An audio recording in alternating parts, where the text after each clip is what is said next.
Hello all, welcome to Edifying Insights. In today's video, we are going to learn a lesson from Standard 4 EVS 1 textbook. In the previous lesson, we have learned that water is one of the basic need of all the living things. And rain is a main source of water. We get rainwater only 3 months a year, but this rainwater needs to be stored so that we get water throughout the year. But all the stored water is not clean. So here in this lesson, we are going to learn how to make water safe for drinking. Chapter number 4, Water Safe for Drinking. This lesson begins with a practical activity. Children, you can perform this with the help of your parents. Take a glass half full of water. Add a spoonful of sugar to it and stir it with a spoon. When we mix sugar with water, sugar gets dissolved in water and water becomes sweet. Same experiment can be performed using different things, that is mixing different things in water. Mixing common salt with water. When you mix common salt in water, common salt gets dissolved in water and it gives salty taste. Mixing honey with water, honey also gets dissolved in water. Mixing washing soda in water, it gets dissolved in water. Mixing powdered alum in water, alum also gets dissolved in water. When we mix sand in water, sand doesn't get dissolved. Wheat flour doesn't get dissolved. Sawdust doesn't get dissolved. Turmeric powder also doesn't get dissolved. Some oil also doesn't get dissolved. Oil floats on water. So with this, in this experiment, we understand that salt, sugar, washing soda, alum disappears in the water. They dissolve completely in the water. But sand, sawdust, turmeric powder, oil do not disappear even on stirring. Even when we mix, they do not disappear. They do not dissolve. With this, we understand that some substances dissolve in water while some substances do not.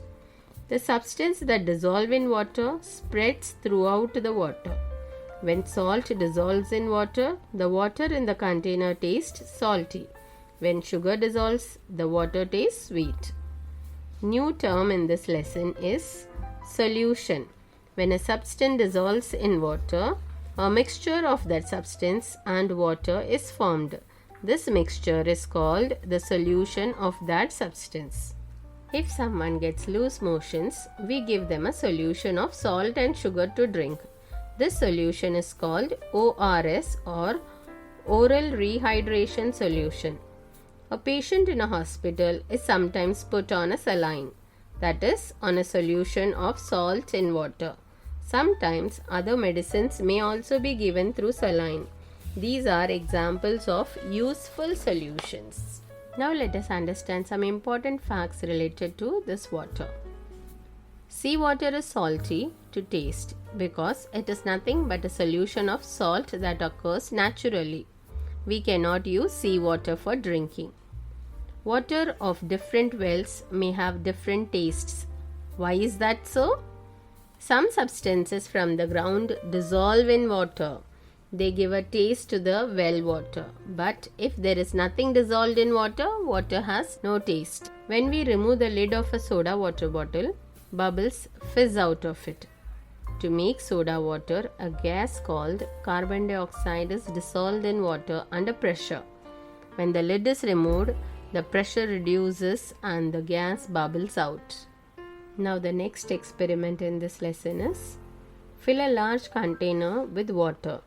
Collect the following articles.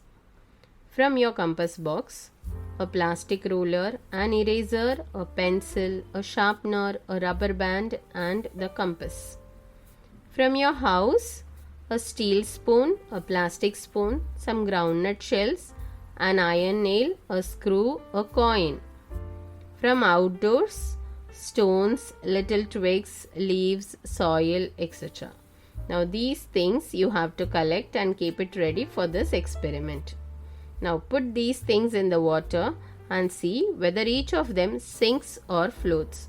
All these things you have to put in the water and see and observe the water carefully and see Some things will sink inside, whereas some things will float on water.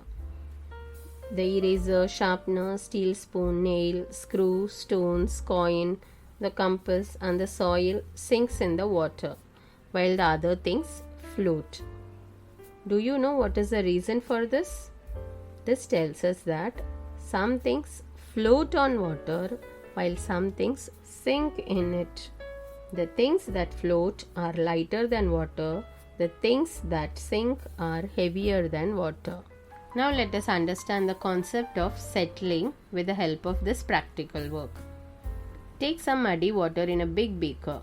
If you do not find muddy water, then make some by adding some soil, pieces of dry twigs, straw, leaves, etc. to water.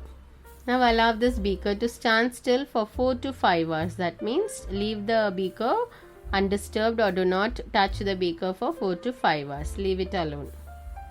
What do you see? The particles of soil sinks in the water and form a layer or sediment at the bottom. But twigs and other rubbish float on the water. It takes a long time for the sediments to form. What does this tell us? Particles of soil are heavier than water. But because they are very small, they take a long time to settle to the bottom of the water. Whereas leaves and twigs are lighter than water. That is why they float in the water. Now the water appears much cleaner and transparent than it was. The process of allowing heavier particles to settle to the bottom of still water is called settling. Without disturbing the sediment, pour the water above into 2 smaller beakers. Even though this water appears much cleaner than before, there are still some fine particles of soil and some rubbish floating in it. Now carry out the following experiment using these 2 beakers. Label them 1 and 2. By doing this experiment, we understand the process of settling. Now let us move to the next topic, that is filtration. Let us understand the process of filtration with the help of this practical work. After doing the process of settling, we have poured the water in 2 beakers and labeled them 1 and 2. Now let us take a piece of alum and spill it once in the water in the first beaker. So in the first beaker, we will mix a piece of alum. Leave this beaker undisturbed for 2 or 3 hours. What do you see? The particles floating in water slowly settle to the bottom and the water in the upper part becomes transparent. The twigs and straw will keep floating on the water. What does this tell us? Swilling alum in water helps the soil particles in muddy water to settle down and water becomes transparent. Now children, you remember we had poured the water in 2 beakers. So we have used the first beaker. Now let us use the water in the second beaker. Now take one empty beaker, place a tea strainer over it. Fold a piece of fine cotton cloth into 4 layers. Make it moist or make it wet and spread it over the strainer. Now pour the water in the beaker 2 in a thin stream on the folds of the cloth. What will you see? The rubbish and soil particles remain on the cloth.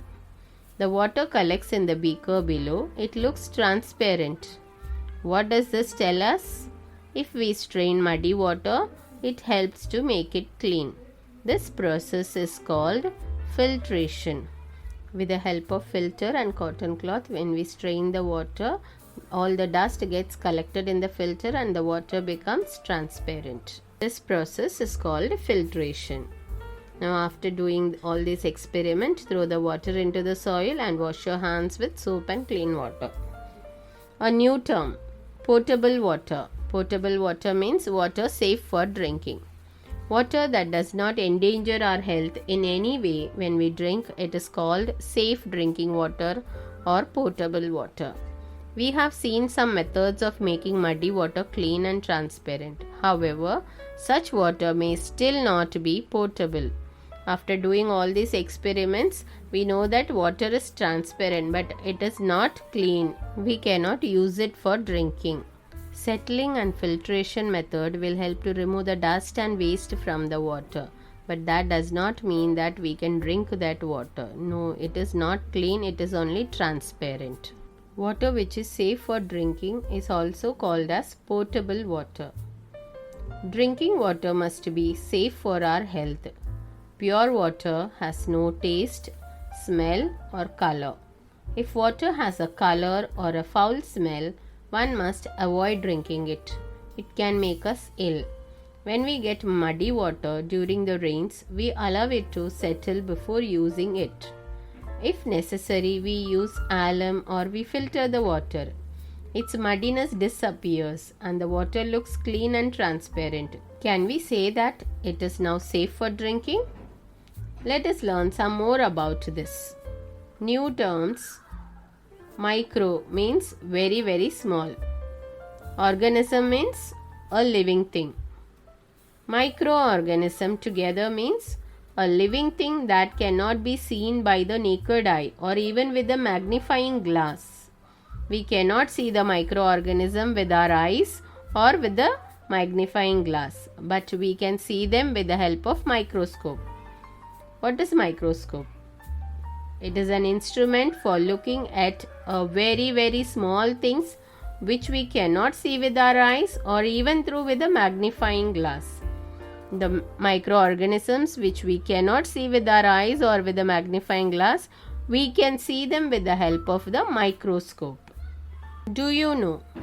If we take a bit of yogurt or a drop of buttermilk on a glass slide and place the slide under a microscope, we see very tiny living things in it. They are called microorganisms. These microorganisms convert milk into yogurt. They are useful for us. But all microorganisms are not useful. Some microorganisms cause diseases when they enter our body. They are said to be harmful microorganisms. Children, some microorganisms are good for our body, like the microorganism which is formed in the yogurt or in the curd. It does not mean that all the microorganisms are good. Some microorganisms can lead us to different diseases. There are numerous kinds of microorganisms around us. They are in the soil, in water, in air, on rocks, that is anywhere and everywhere. Even if harmful microorganisms are present in water, we are not able to see them. Now, though the water with such microorganisms looks transparent, would it be safe for drinking? You may not know that during the rainy season, we often hear of an outbreak of diarrhea or gastritis. At such times, we need to boil the water that has been cleansed by settling and filtration. Only then does it become safe for drinking. Boiling the water kills the microorganisms in it and prevents the diseases. Since we cannot see microorganisms even if it is present in water, it is better to boil the water before drinking. Boiling water will kill all the germs or the microorganisms in the water, and it will make the water safe for drinking. So children, always drink boiled water. Microorganisms are present everywhere. We cannot see them with our eyes. That is why we should always wash our hands and feet when we come from out, and we should wash our hands before having food. These are the basic good habits which we need to follow every day in our life to remain healthy. Now let us revise what we have learnt in this lesson. Some substances dissolve in water, some substances do not. Some things float on water, some sink and settle at the bottom. In order to obtain clean water, muddy water is allowed to settle. After settling, the water is cleansed further by swirling alum in it or by filtration. Even in clean, transparent water, microorganisms can be present. It is necessary to have safe drinking water. So, water must be boiled to destroy any microorganisms in it. Even such tiny living things like microorganisms, which our eyes cannot see, have great importance in our lives. Children, with this we complete chapter number 4, Water Safe for Drinking. If you want question answers of this lesson, do let me know in the comments. Then I will post a video on it. If you found this video useful, like and share it with your friends. And subscribe to Edifying Insights. Thanks for watching.